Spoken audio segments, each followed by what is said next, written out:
नमस्कार दोस्तों। जैसा कि आप सभी जानते हैं कि सरकार हजारों करोड़ रुपए खर्च कर रही है सिर्फ एक ट्रेन वंदे भारत पर। हर नया रूट, हर नई घोषणा सिर्फ और सिर्फ वंदे भारत के लिए ही क्यों? क्या हमारी बाकी ट्रेनों की कोई कीमत नहीं रही? क्या सरकार को लाखों यात्रियों की कोई फिक्र नहीं जो आज भी पुरानी ट्रेनों में सफर करते हैं? क्या सरकार पागल है जो हमारी बाकी ट्रेनों को भूलकर सिर्फ एक सफेद ट्रेन के पीछे पड़ी है? नहीं, ये पागलपन नहीं, ये एक मास्टर प्लान है। एक ऐसा प्लान जो इंडियन रेलवेज को हमेशा के लिए बदल देगा या शायद बर्बाद कर देगा। इस वीडियो में जानिए वो सच जो आपको कोई नहीं बताएगा। इंडियन रेलवेज हमारे देश की लाइफलाइन है। रोजाना करोड़ों लोग इसमें सफर करते हैं। दशकों तक हमारी पहचान नीले रंग के I.IF यानी इंटीग्रल कोच फैक्ट्री कोचेस से बनी ट्रेनें रही हैं। यह कोचेस मजबूत थे, सस्ते थे और इन्होंने देश की बहुत सेवा की। लेकिन वक्त के साथ इनकी कुछ कमियां साफ दिखने लगीं। सबसे बड़ी कमी थी स्पीड और कंफर्ट। एक इंजन पूरी ट्रेन को खींचता था, जिसकी वजह से ट्रेन को स्पीड पकड़ने और रुकने दोनों में वक्त लगता था। सफर में जर्क्स महसूस होते थे और सेफ्टी फीचर्स भी पुराने हो चुके थे। फिर L.HB यानी लिंके, होफमान, बुश कोचेस आए जो I.CF से बेहतर थे। लेकिन अब भी सिस्टम वही था, एक इंजन और पीछे ढेर सारे डिब्बे। यह एक अपग्रेड था, लेकिन रेवोल्यूशन नहीं। एक बदलते और तेजी से आगे बढ़ते भारत को एक रेवोल्यूशन की जरूरत थी, और वो रेवोल्यूशन है वंदे भारत। इसे सिर्फ एक ट्रेन समझना इसकी कहानी का सिर्फ एक छोटा सा हिस्सा देखने जैसा है। वंदे भारत एक ट्रेन नहीं, एक ट्रेन सेट है। इसका मतलब क्या है? आसान भाषा में, इसमें कोई अलग से इंजन नहीं होता, बल्कि ट्रेन की पावर पूरे कोचेज में बराबर बांटी जाती है। इसे डिस्ट्रीब्यूटेड पावर सिस्टम कहते हैं। इसका फायदा जबरदस्त, क्योंकि पावर पूरी ट्रेन में है। यह सिर्फ 52 से 54 सेकंड में 0 से 100 किलोमीटर प्रति घंटे की स्पीड पकड़ लेती है। इसकी वजह से यह मौजूदा रेलवे ट्रैक्स पर भी दूसरी ट्रेनों के मुकाबले काफी वक्त बचाती है। इसके अलावा ऑटोमेटिक दरवाजे GPS, बेस्ड इंफॉर्मेशन सिस्टम, आरामदायक सीटें, बायो टॉयलेट्स और ऑन बोर्ड वाई-फाई जैसे फीचर्स इसे एक अलग ही लेवल पर ले जाते हैं। यह सिर्फ एक ट्रांसपोर्ट का जरिया नहीं, बल्कि एक वर्ल्ड क्लास ट्रैवल एक्सपीरियंस है। अब आते हैं सबसे जरूरी सवाल पर। हमें यानी आम भारतीय को इससे क्या मिलता है? क्यों यह ट्रेन इतनी खास है? पहली बात, यह हमारे एस्पिरेशन यानी उम्मीदों को पूरा करती है। आज का भारतीय सिर्फ सस्ते सफर से खुश नहीं है, वो सेफ्टी, समय की बचत और कंफर्ट भी चाहता है। वंदे भारत उन लोगों के लिए एक परफेक्ट ऑप्शन है जो फ्लाइट का खर्चा नहीं उठाना चाहते, लेकिन ट्रेन में एक प्रीमियम एक्सपीरियंस चाहते हैं। यह ट्रेन ट्रैवल को कूल बना रही है। दूसरी और सबसे बड़ी बात है गर्व यानी प्राइड।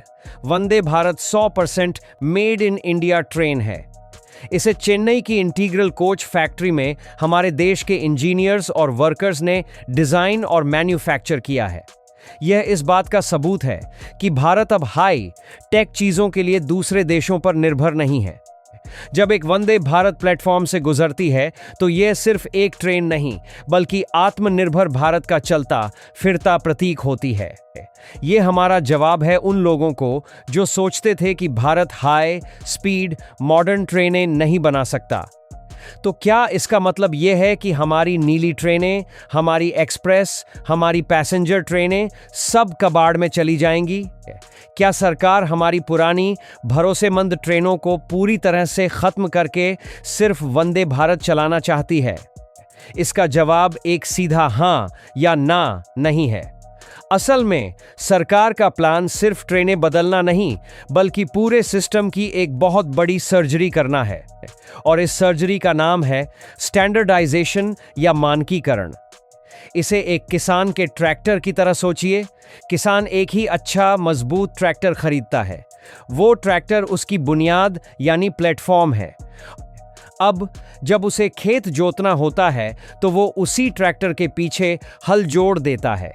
जब उसे सामान ढोना होता है तो वो हल हटाकर ट्रॉली लगा लेता है, और जब बीज बोने होते हैं तो वो कोई और मशीन जोड़ लेता है। सोचिए, ट्रैक्टर एक ही पर काम अनेक।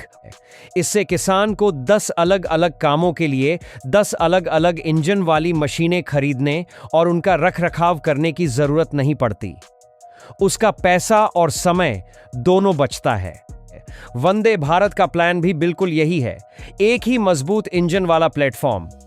इंडियन रेलवेज के साथ आज यही सबसे बड़ी दिक्कत है।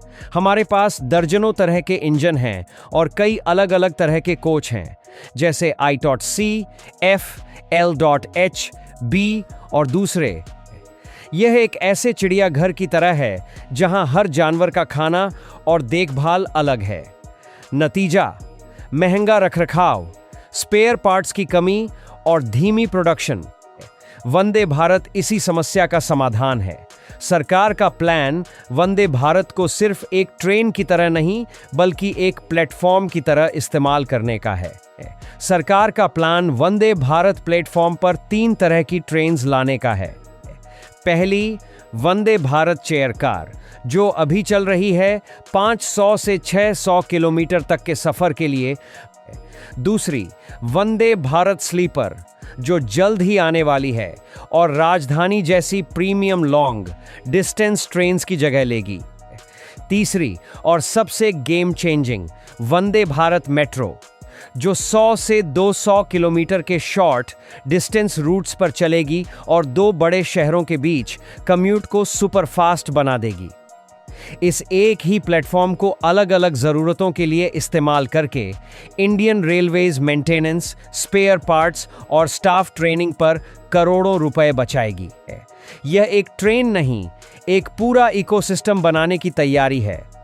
तो आखिर में सवाल पर वापस आते हैं, क्या वंदे भारत इंडियन रेलवेज का भविष्य बदल देगी? बिल्कुल, लेकिन जैसा हम सोचते हैं वैसे नहीं है। वंदे भारत सिर्फ एक ट्रेन नहीं, एक कैटलिस्ट है, एक बेंचमार्क है। ये ट्रेन पैसेंजर की उम्मीदें बढ़ा रही है। अब लोग पुरानी ट्रेनों में सफर करके वंदे भारत जैसी सुविधाएं मांगेंगे। यह इंडियन रेलवेज पर प्रेशर बनाएगा कि वो अपने पूरे नेटवर्क को, अपनी सर्विस को और अपनी हर ट्रेन को बेहतर करे। वंदे भारत का असली मकसद हर छोटी बड़ी ट्रेन को रिप्लेस करना नहीं, बल्कि पूरे इंडियन रेलवेज को 21वीं सदी में अपग्रेड करने के लिए मजबूर करना है। CAA, यह एक नए युग की शुरुआत है जहां स्पीड, सेफ्टी और सुविधा सिर्फ कुछ लोगों का हक नहीं बल्कि हर भारतीय यात्री का अधिकार होगा। और इस बदलाव की पहली झलक का नाम है वंदे भारत। तो दोस्तों, अब आप समझ गए होंगे कि वंदे भारत सिर्फ पटरियों पर दौड़ती एक ट्रेन नहीं है। यह एक आईना है जो हमें भारतीय रेलवे का भविष्य दिखा रहा है। एक भविष्य जो तेज है, आधुनिक है, लेकिन कई बड़े सवाल भी अपने साथ लेकर आता है। अब असली सवाल आपसे है, आपको क्या लगता है? क्या वंदे भारत का यह मास्टर प्लान सच में हर भारतीय के सफर को बेहतर बनाएगा, या यह सिर्फ शहरों में रहने वालों के लिए एक प्रीमियम सेवा बनकर रह जाएगा, जबकि आम आदमी की ट्रेनें और पीछे छूट जाएंगी? आपकी राय हमारे लिए बहुत ज़रूरी है। नीचे कमेंट्स में अपने विचार लिखकर इस चर्चा का हिस्सा ज़रूर बनिए। हम आपके हर कमेंट को पढ़ते हैं। अगर हमारी इस डीप डाइव रिसर्च ने आपको कुछ नया सोचने पर मजबूर किया हो, तो इस वीडियो को एक लाइक देकर हमारा हौसला ज़रूर बढ़ाइए। और अगर आप ऐसे ही बड़े मुद्दों की तह तक जाना चाहते हैं और हर कहानी के पीछे का असली खेल समझना चाहते हैं, तो सब्सक्राइब बटन दबाना ना भूलें। मिलते हैं अगले वीडियो में एक और गहरी पड़ताल के साथ। धन्यवाद।